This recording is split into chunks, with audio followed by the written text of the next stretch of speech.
the SACNAS chapter and how we've been using that tool to form networks for our Latino students, but actually we're going broader than just Latino students in our chapter. We are very inclusive. You don't have to be Native American or Latino.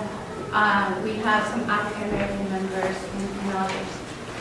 So, as you know, the U.S. population is rapidly changing, and by the year 2044, we're going to be a majority minority country.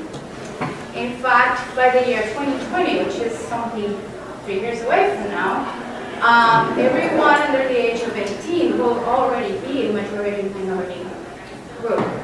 And so this has very important implications for higher education institutions, because this means that the new wave of students that we're going to be facing or admitting into our schools are going to have are going to be from all of these groups.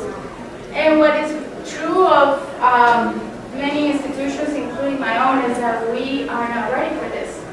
And we do not have enough faculty from these groups, and we don't have enough faculty who understand these groups. Many of these groups are going to be students that are the first ones to go to college, so first generation students.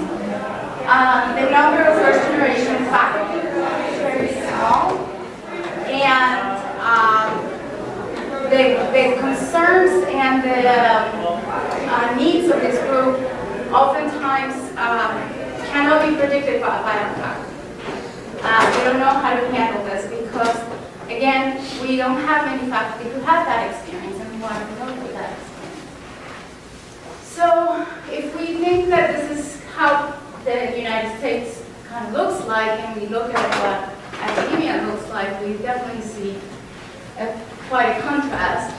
And as you all know, here's the data segregated by gender and race for the U.S. population.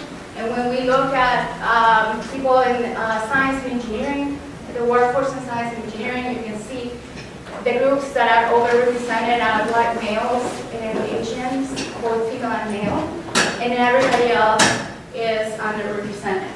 Now, this is going to vary from discipline to discipline. This is an aggregate data. But if we look at the 2014 data for PhD recipients from LSAMP, you can see that we're separating here by gender and by science and engineering fields on the top, non-science engineers at the bottom.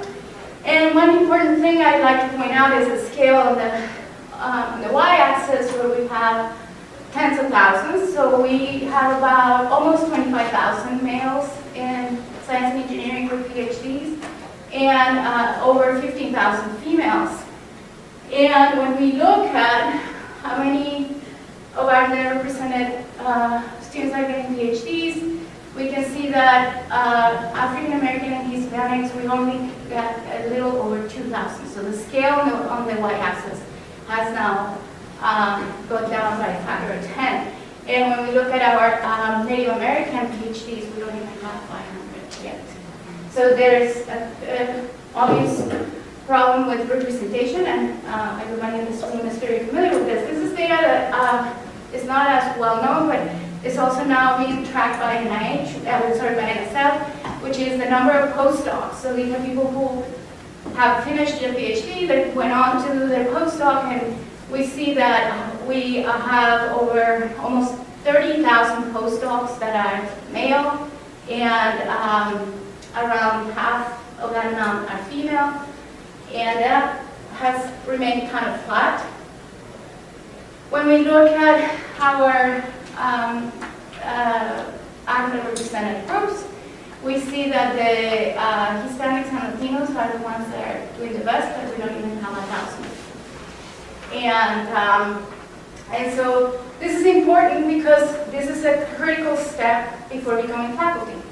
So every time that we move up the scale, we are losing more and more. And our Latino enrollments at Ohio State are not near where they should be, but they're increasing slowly, but they're increasing in the undergraduate population. When we look at the graduate students, we see that we're seriously underrepresented. The percentage of Hispanics in the U.S. population is 17%. We only have 3.4%. And the same goes for African Americans. We are seriously underrepresented at the graduate level. And in the faculty, we also is where we have the least representation. So we have a problem like many institutions. We have a very leaky pipeline. And every time we go from one stage to another, those transition points are critical. And that's where we're losing the most people, and we're losing them, we're losing women and underrepresented minorities disproportionately. So, one of the problems that I see is that the tradition in science is that you start at institution A, and you get your undergraduate degree. Then you move on to institution B for your graduate degree. Then you go to another institution for your postdoc, and then you eventually get a faculty position at another institution. So this moving around the country 50 years ago was okay, because most of the time it was just one person moving around the country. And the graduate degree would take 4 years, the postdoc would take 2, so that's 6 years of sacrifice, let's call it. And then you would actually get your full-time job. Nowadays, a graduate degree is at least 5 years, if not more. A postdoc is 5 years if you're lucky. And for women, for example, during that period, you're going to have children. And so this moving around is going to become more of a problem, and with the economy the way it is, if you have a spouse that also works, it's going to be difficult to make those decisions about moving. For underrepresented students, this is even more of a problem, because what I've noticed anecdotally in conversations is that a lot of them do not want to be too far from home. And a lot of them, if they're in certain regions of the country, to go into another state that you know absolutely nothing about is a very scary thought. And under the current political climate, I think it's even more scary. So this tradition of moving around, I think, is a problem that is one of the factors that is also affecting the lack of faculty from these underrepresented groups. And so I think the other problem with this is that, and I see it with our students, they're, say they are undergraduates at Ohio State, and they have a network. They finally figured out who were the faculty who they could trust and talk to. They have staff members that are there for them. They have peers. They have, in the lab, they have relationships with others. And then they move, and that network is zero. They have to start all over again. And that is sometimes very hard for a student. And one of the things that I noticed with a lot of this, for example, what I say with graduate students from underrepresented groups, is that they feel very lonely and isolated. And so that's a problem, and that doesn't contribute to their success. Those kinds of negative feelings are going to have an impact on their performance in class, are going to have an impact on a lot of things, including self-confidence. And that's one of the things that I think in these fields are notorious for the level of competitiveness. The other day I was with a group of graduate students, and I said, raise your hand if you feel you're in a competition. And everybody did. And so everybody's scared of letting anyone know that they don't know something. And that's why they never ask for help, and they never ask questions. And this is every graduate student, not just underrepresented students. So underrepresented students even have the added burden that if they ask the question, everybody's going to say, oh, of course, you have to ask the question. Oh, of course, you didn't ask. And so they feel like they're representing not just them, but their entire race. And so this makes it a very difficult environment. And so when you don't appear to be confident, this environment eats you alive. And so this is where these SACNAS chapters can alleviate some of this. Because so like Antonia explained yesterday at the lunch, SACNAS is a 40-year-old organization that is basically fostering diversity in science. And one of the things that they started doing was to create these chapters all over the country so that everything that the students experience during their conference can then be recreated on a more frequent basis on campus. And they can form a group that they feel safe with, that they can share things with, that they can unload their fears and hopes, and they can talk with people that they feel that are on the same boat that they are. And one of the things that I noticed with these students too is that a lot of them really want to pay it forward. They really want to help their communities and other students like them. They also need community. They're seeking community. One of the things about our SACNAS chapter at Ohio State, which we started about 3 years ago, is mostly graduate students. Why? Because they come to Ohio State from an institution where they had one of these. And the first thing they do is they look us up. They find us and they come. And basically, it's like they know, these are my people. I need to go there. I need to be part of this. And so we attract them. We don't have to really promote ourselves too much. They find us. It's more challenging to get the undergraduates because they are very distracted with many other options. But for the graduate students, I think it's been kind of a lifesaver because they like find something from home. It's like an embassy from something that they know. And so what we do in the chapter, we try to not only provide community, but also figure out ways in which they can give back because they're very eager to do that.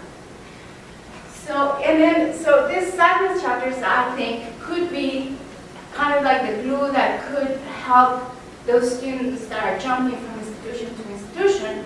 If they find this, it's like, okay, I know they're going to help me out. They're going to help me figure out how to understand this campus and all the resources, etc. So, as I mentioned, these student chapters are supposed to give mentorship, provide peer networks, professional development, and engaging in science research and leadership. And one of the things that I see in the chapter happening very organically is that the undergraduates that do come start getting mentored by the graduate students without even matching them or anything. They just simply in conversations and they say, oh, when I was an undergrad, this is what really helped me. And we have changed now the meetings, the regular meetings. We used to try to have activities. We used to try bring people from like the undergraduate research office or some other, the libraries or something to give a talk about resources. But I realized there's a lot of people doing this on campus. The orientations do this, the advisors do this. So I decided that we needed to change something, and the students themselves said, why don't we just make the meetings about planning the activities that we want to do, and also to have some sort of conversation about whatever topics somebody wants to bring up. And so that's what we're doing now. And for example, we had a very interesting conversation about the March for Science the other day. And before that, we had a conversation about the movie Hidden Figures. And then we went all together to watch it. And it was really, so it's becoming more of a chatting session, which is good because we have to have our meetings like at 6 p.m. so that the undergrads can attend. And by that time, nobody wants to be lectured. Nobody wants to be looking at a PowerPoint again. So that's why we decided we're just going to have a conversation and provide a safe environment for the students to talk about things that maybe they couldn't talk about anywhere else. So here's a map showing all the chapters, and when I went to my first SACNAS conference in 2013, there were none in Ohio. And I came back and I told Yolanda Cepeda in the Office of Diversity and Inclusion, so we have to start one. This is ridiculous, how can we not have them? And so we started the chapter, and Cincinnati started the chapter, I think, 2 years ago. And I think Oberlin, Antonia mentioned yesterday, actually the Oberlin people came to talk to us about our chapter, and we kind of helped them figure out how to start their own. And part of the reason I want to give this talk here is because I hope other Ohio institutions start doing this. And again, this does not have to be just Latino and Native American students. This is anyone you can, we're very inclusive. SACNAS itself is very inclusive.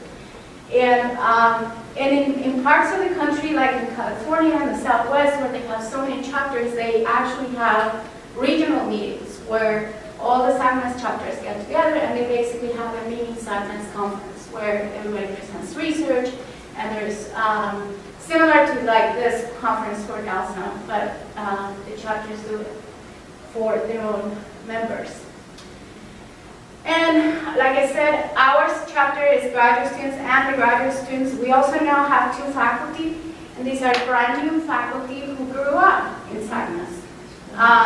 They were students who went to SACNAS as undergraduate students and graduate students and postdocs, and now they're faculty. And as soon as they came to campus, they looked us up and, hey, I want to be, do you have faculty in your chapter? I said, well, now we do. And so they come, and they're great. They're now using us for recruitment of graduate students. And we have 2 staff co-advisors, myself and Yolanda Cepeda. And some of the things that we do, so once a year, we have an event called Ciencia, and this last one was Ciencia 2016. And basically it's a networking session where we invite underrepresented minority faculty, staff, graduate students, undergraduate students, technicians, anyone to come and just informally network, just to know who they are, and that they're, a lot of times they don't know that there's others like them. So it's a great way for us to just get to know who's here. We use that to recruit some people to the chapter, and we've done it twice now, and I think every time it gets better, and we get to make connections. The faculty get to make connections, because we invite faculty that from departments that are located in opposite ends of campus, and they never see each other, they never know who they are. So this is a great way for them to actually meet. Then we also have once a year an invited speaker. The first year we had somebody called Gretchen Diaz. She's from Puerto Rico, and she is part of a network called Ciencia Puerto Rico. I don't know if you've ever heard of it, but this was started by the diaspora from Puerto Rico online, where they started getting all these resources and information for Puerto Ricans around the U.S. and the world. And she came to give us a talk about talking about science in culturally relevant ways, where she was talking about how this group is trying to publish science textbooks for Puerto Rican schools, because they get the same textbooks that the U.S. students get. And when you look through those textbooks and you look at the pictures, none of those people look like them. And the examples used are things that they are totally unfamiliar with. So science does not become real to them, because it's like this foreign thing far away from me. And so they're now using a lot of local examples, local things that happen to people every day. Like one example she gave was the humidity and how it affects hair. And they have an example showing that. I think it has Jennifer Lopez in it or something. But it was really interesting. Then in 2015, we brought Kim Tolbear, who is an anthropologist who studies scientists. And this was a terrific collaboration with the humanities department. So at Ohio State, we have a department called Comparative Studies, and within that group, there is a group of people who study science and technology. So they were interested in Kim's work and wanted to bring her for some seminar thing. And we actually wanted to bring her to talk about her work to scientists. So we collaborated and we were able to pool resources and bring her for 2 days. And she gave a really great talk about her work studying Native American biologists. And she's kind of showing, it's a work in progress, she's still not done, but one of the things that was interesting about her work is that she found that Native Americans who live in reservations are more likely to pursue biological sciences careers than those that are not. And she thinks that is because of that contact with nature that really sparks the curiosity, and that's why they become scientists. And what was interesting too about this talk is that we had it in the physics building. So some physicists came to the talk because it was right downstairs. And it was incredible to see this conversation because these are people who are never going to hear anthropologists because it's very rare for them. They only go to physics talks. And it was really interesting to see the conversation between the scientists and the anthropologists and how they see science so differently. And it was very good for the students to see this and to participate. And for even all of these talks, we always have a lunch where the students can ask questions of the speaker and make it more intimate. And this should be 2017, right? Alan Kaufman from Procter & Gamble is going to come and give a talk about the kinds of PhD scientists that companies are looking for. Alan Kaufman is Native American. He's a member of the board of SACNAS. And so we've known him for a while, and I actually happened to watch this talk that he gave for NIGMS at NIH in a conference where they're kind of redesigning graduate education. And so he was talking about, from the point of view of industry, what are the things that they wish we did with graduate students and teach them in graduate education. So he'll be coming in a few weeks to give that talk, and he'll have a lunch with the students. So these opportunities really, these talks give us the opportunities for students to have more intimate contact with the speakers, but also at the talk we get to put in a room people that normally wouldn't be together, like the physics professors watching an anthropologist, and many times we draw undergrads and grads and professors. And this is really where I think you need to create these collisions because, and you have to be very intentional about it because this is not going to happen unless you make it happen. Everybody's too busy. Most people restrict themselves to their building or maybe the one area of campus. And the students are even worse. The graduate students and the postdocs restrict themselves to their floor. Maybe even not even their floor, their lab. And so one of the things I tell them all the time is that you're in a huge university with a lot of resources. If you don't go out there and talk to people, how are you going to find out? Because your professor only knows about this much. So, we also go to the national conference and we try to secure funding for some of the students. So my unit, because we are charged with graduate student recruitment, I asked my college to give me money so that I could take graduate students with me because I feel they're the best recruiters. They're the ones that are going to relate to the prospective students better. And so I've been able to take a lot of graduate students with me to the international conference. The other thing that we're doing for undergraduates is I asked the undergraduate research office to give me a list of all the students they have on record doing research who are from underrepresented backgrounds. And then I send them an email telling them about the conference, and then I send an email to their research supervisor telling them about the conference. And for the research supervisor, I tell them this is a great opportunity for the student, but more importantly, this is good for you because NIH and NSF are very interested in diversity, and you should, put in your grants that you're sending your students to these conferences. So, so doing that, I would increase the number of undergraduates that are now applying for the travel awards, and if they don't get the travel award, then we try to fund them with funds from the Office of Diversity and Inclusion and the Undergraduate Research Office. The other thing, so at the conference they present their research, but they also get a lot of professional development. And I think that this is as important as the research. And also they get to network, and they also get to have fun. And that's very important.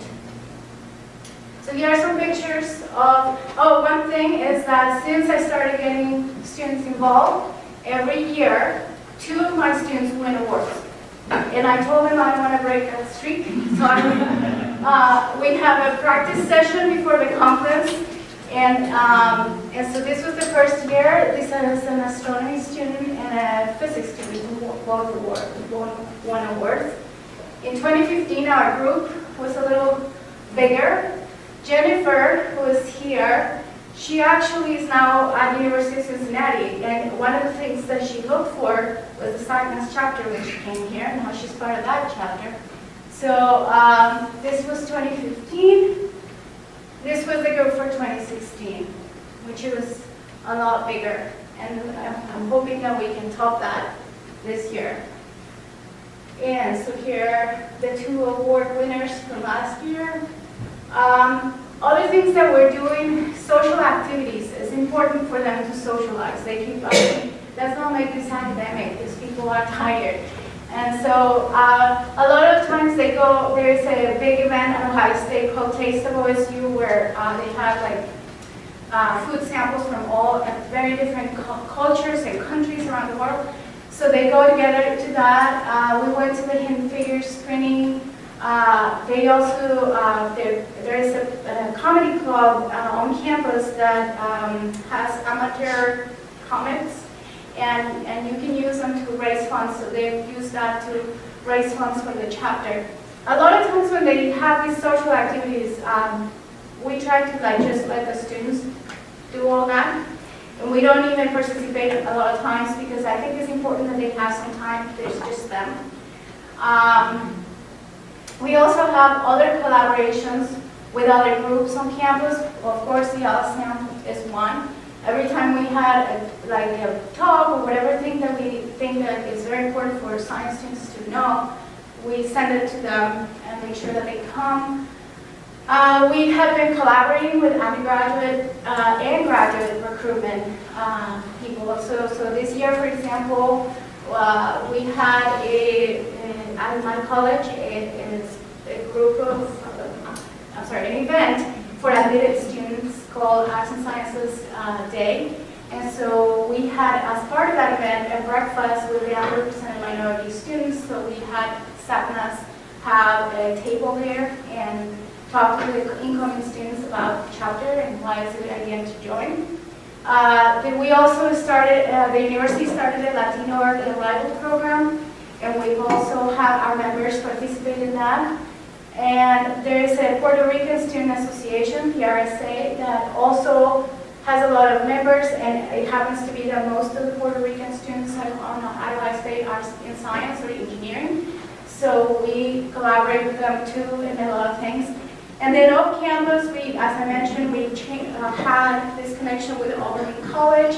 And we had a student doing a summer experience at Ohio State who was the president of the SACNAS chapter at the University of Puerto Rico, Calle. And so he told us that he wanted us to do a Skype session with their chapter.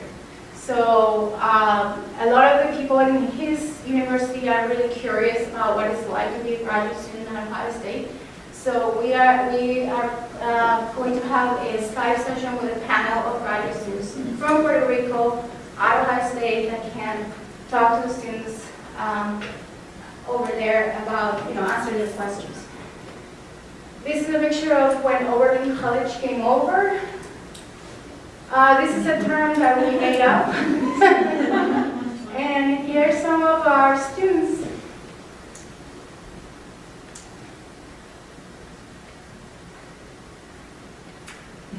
And that's it. And I will take any questions if you have any.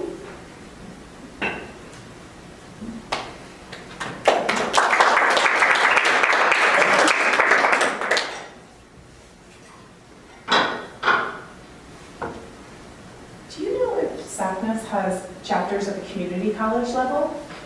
I believe they do. Yes. Okay. And I was actually thinking about maybe talking to our members about reaching out to Columbus State. I was thinking maybe 6 p.m. is the time they could make. Yeah, that's what I was just going to say. I'm like, please, and I'm like, send me an email Yes, when you have meetings. we will. Yeah. I will add you to our listserv. And I would love to come hear Alan Kaufman as well. Yes. But actually, I am actually talking, there's a professor in microbiology who submitted an LSAMP grant, and part of his broader impacts section is a program that we want to start with Columbus State to bring community college students to Ohio State to do research before they transfer. And basically use that as the way to recruit them. And the reason also we want to do this is because when a student has a lab on campus, they have an automatic family and a home base. And for transfer students, that's one of the biggest problems, is that they don't feel integrated, because a lot of times they don't live on campus, and a lot of the things that are, done for student life, for some reason or another, they can't participate. But if they have a lab, then they automatically are part of something. And and not to mention that this experience also helps them academically. Can I go with that? At Cincinnati State UC, we have an undergraduate program that all students participate. And we had one student that was going to transfer. We knew she was going to transfer to UC, and she'd done all the transfer plans. And she did research in one of the labs there. And I talked to the faculty member about, have you seen her, how she's doing? She said, she comes down to our lab, and does her homework, and the postgraduates will help her, or the graduate students who she worked with during her co-op experience will help her with some of the problems. So, I'm just echoing what you said about it does create a sense of family. Yes, it does. And the other thing about the chapter is that it complements that. And for me personally, it's a great way to keep an eye on them. Mm-hmm. So, for example, the other day I had one of the students call me in a panic because he's a graduate student, and his professor announced that she is likely to move to another university. And she doesn't know yet. I don't know what stage of that decision she was, but she just announced to the lab that she had decided that she was going to start applying for other jobs. And so he didn't know what that meant. And he called me like, what am I going to do? I mean, I've already been here for this. I said, okay, first of all, this is not going to happen, and it's probably the fall. So,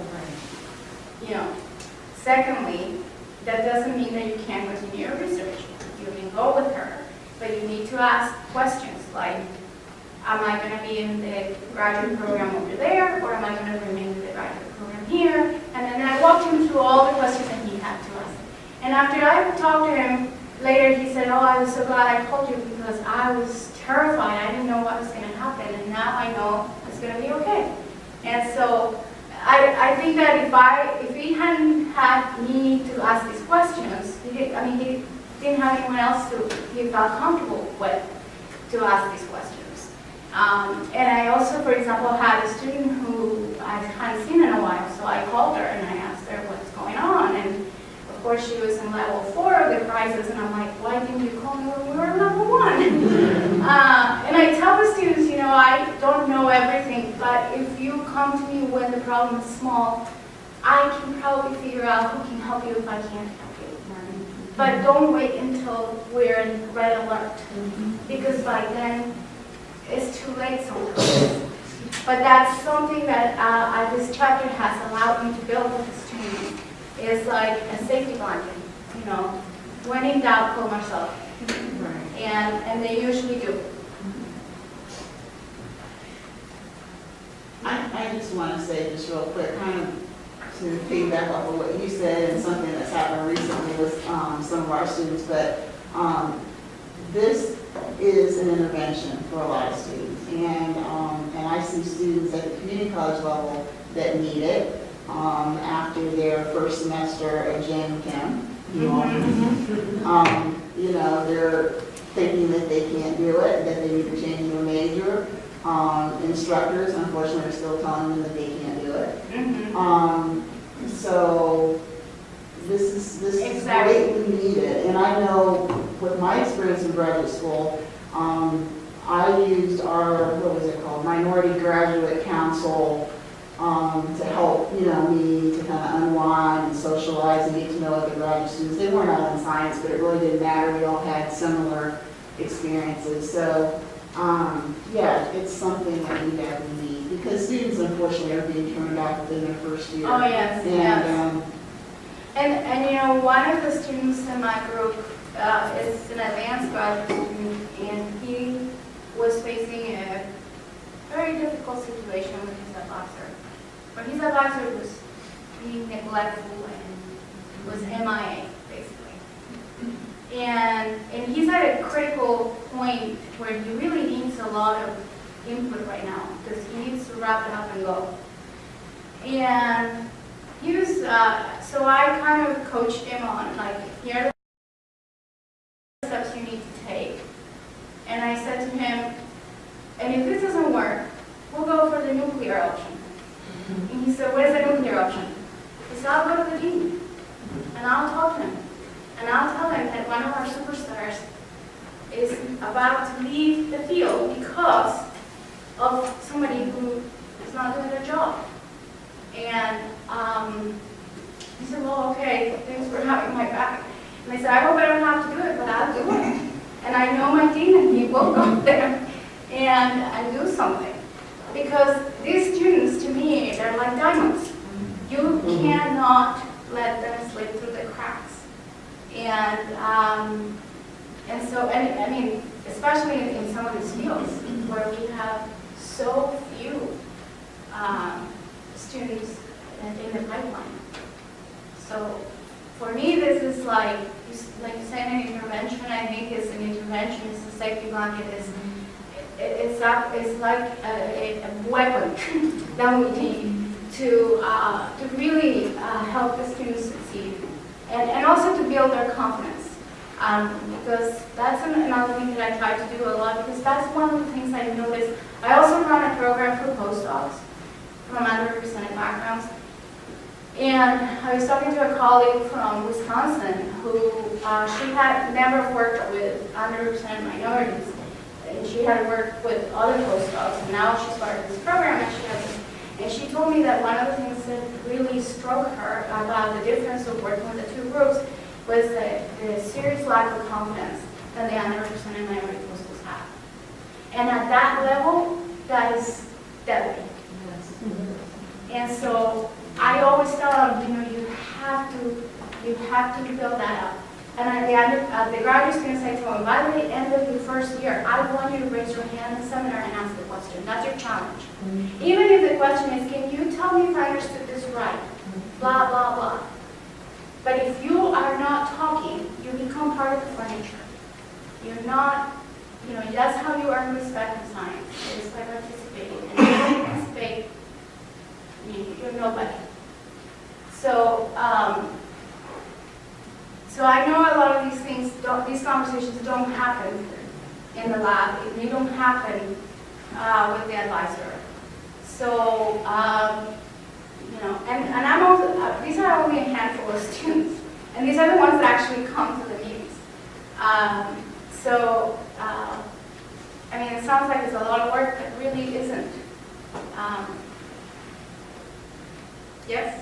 Do you think it's time for a regional meeting for like Southwest Ohio or Middle Ohio region to try and bolster the small newer groups that are starting as well as try to make connections? I think this point about the meeting and going to different parts of the country is just really spot on. And if we start to feed amongst ourselves, we can keep that path going. Yes, I would very much like that. I've been, so one of the things that I really like to do is get all of these Ohio institutions better connected for every level, because if your university is looking for a faculty member, maybe I have a postdoc that could be taking that job. If you're looking for graduate students, I have undergraduate, it's we could exchange people at every level. There are some states that are, I think, better organized. For example, Florida has this Florida Undergraduate Research Conference every February, where all of the major schools come together, they bring their students, and they do these poster sessions, and I go to recruit students there. Oklahoma has one as well. Yeah, so we don't have one. I think we should have one. And it would be great maybe to do it at every level. Because like I said, we can exchange all kinds of people, and they would be, and also the other thing that I like to do, and I've been working with the National Research Mentoring Network and others on this, how do we identify the good mentors? Because that's my number one piece of advice to everyone. You have got to find a good mentor. You could be doing Nobel Prize winning work, but if you don't have a good mentor, forget it. That's not going to work. So how do we know who they are? So one of the things we've done, we created these handouts with the questions they need to ask and the red flags. So I have one for undergrads and I have one for graduate students when they're looking for postdocs. But I also want to have like a directory or some way to know, because I know about Ohio State's good mentors, but I don't know if my student is going to Penn State. I don't know. So I have to call my colleagues in Penn State and say, okay, who are the good mentors on them? But I wish we had perhaps, in a lot of institutions they give mentoring awards. Who are these people? How can we find them? So that's another way I usually try to do it. Is I look Penn State mentoring awards. And I see and I start investigating that way. And that's what I tell the students to do. But I think that's one of the things that I make it my job to know is who are the people who are committed to the students and who are going to be there. Because what I see, and I get it that the pressures on the faculty are tremendous and that the funding climate is horrible. But expecting other people to walk into your lab, if they're undergraduates and you treat them like graduate students, if they're graduate students and you treat them like postdocs, that's not going to work. And I think a lot of PIs, what I see is that they want people to come and kind of learn themselves. They don't want to teach them. And, they are not employees. They're trainees. They are in training. They need to be trained. And that's, not everybody sees it that way. And so I'm very careful to observe and take notes on who are the people who do that, who take care of their students and their postdocs and their undergrads. And those are the people I recommend. Yes? Would you mind sending out or is it online somewhere, those questionnaires that you make? I'd love to have a copy of those. Yeah. For the postdoc? For all the way, you said there's like undergraduate questions to ask and graduate student questions to ask. Sure. I will send it to Barbara.